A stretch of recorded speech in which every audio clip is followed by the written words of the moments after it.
नमस्ते बिटिया, सदा खुश रहो।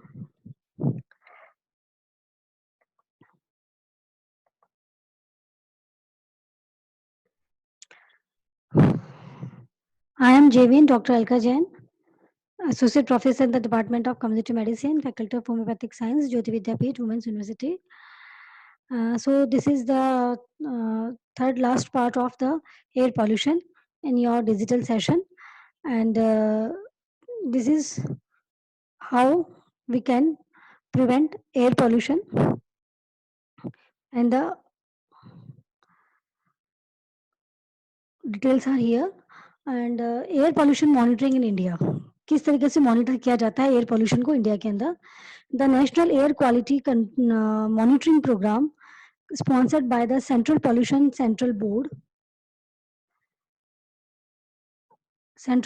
Control Board since 1990 has generated database over last 14 years in 10 major Indian cities, and these cities are Ahmedabad, Mumbai, Kolkata, Delhi, Hyderabad, Jaipur, Kanpur, Kochi, Chennai and Nagpur.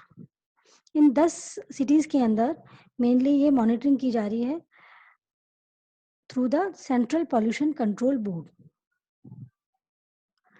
The program facilitates evaluation of long-term air quality trends for health-related criteria pollutants such as inhalable dust, sulfur dioxides, nitrogen oxides, lead, hydrogen sulfide, ammonia, and PAH.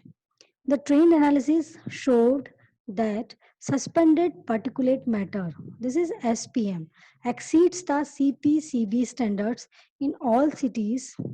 Central for uh, con- Central Pollution Control Board standards in all cities most of the time throughout the year. The concentration of respirable suspended particulate matter, this is SPM, is invariably higher at the industrial sites, and the PAH is in suspended particles at various cities did not show trend. Wet deposition of air pollution has also been evaluated by analyzing rainwater samples at all monitoring stations. The successive 3 years data indicates that the first rain event has the maximum concentration of pollutants with low pH values and higher sulfate and nitrate contents. The acid rain phenomenon thus prevails, albeit for a limited periods, in the urban atmospheric of Indian cities. Now, the effects of air pollutions. It's a very important question which variably comes or often comes in your main exams about the air pollutions, its types and its causes, and its effects, and how we can prevent air pollution. Many questions can come from this topic. So listen carefully. And now the effects of air pollution are health problems, damage to the environment, damage to the property, and thinning of the protective ozone layer of the atmosphere, which is leading to climate changes. Health aspects. The health aspects of air pollution are both immediate and delayed. The immediate effects are borne by the respiratory system. The resulting state is acute bronchitis. And if the air pollution is intense, it may result even in immediate death by suffocation. The delayed effects most commonly linked with the air pollution are chronic bronchitis, lung cancer, bronchial asthma, emphysema, and respiratory allergies. Air pollution damages the human respiratory and cardiorespiratory system in various ways. The elderly, children, smokers, and those with chronic respiratory difficulties are most vulnerable group which are to be affected by the air pollution. Now, what are the social and economic aspects? Destruction of plant and animal life, corrosion of metals, cost of cleaning and maintenance and repairs and aesthetic notions. Air pollution also reduces visibility in towns because of the smoke, and it can soil and damage clothing. Now, disinfection of air has received much attention by the methods, the mechanical ventilation, ultraviolet radiations, chemical mist, and dust control. Now, what is mechanical ventilation? It reduces vitiated air and bacterial density. Ultraviolet UV radiation, this has been found to be effective in special situations such as operation theaters and infectious disease wards. The direct exposure to ultraviolet rays is a danger to the eyes and skin. The ultraviolet lamps are shaded and located in the upper portion of the rooms near the inlet of air.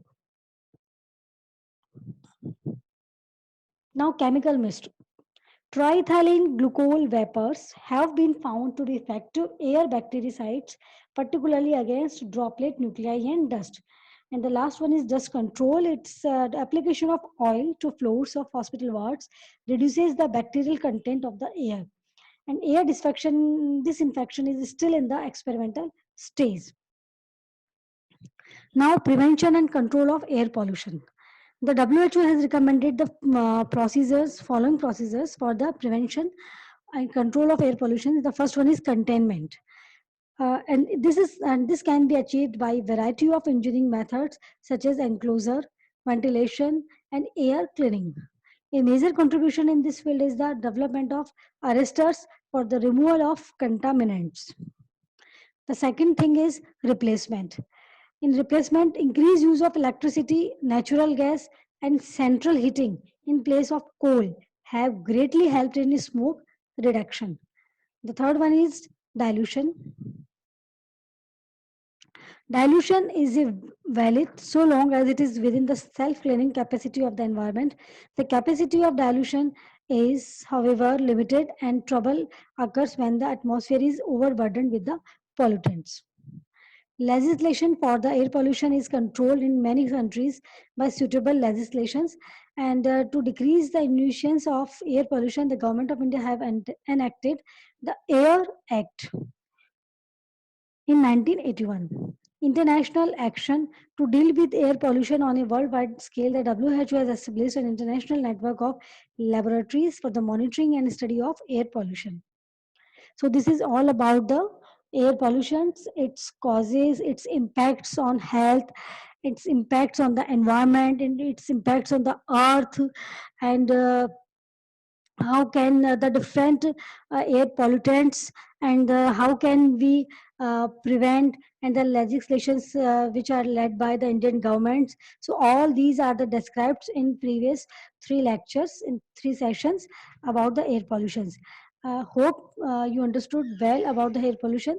And this session is powered by the digital version 2.0 Jyoti Vidyapeeth Women's University, Jaipur. Thank you.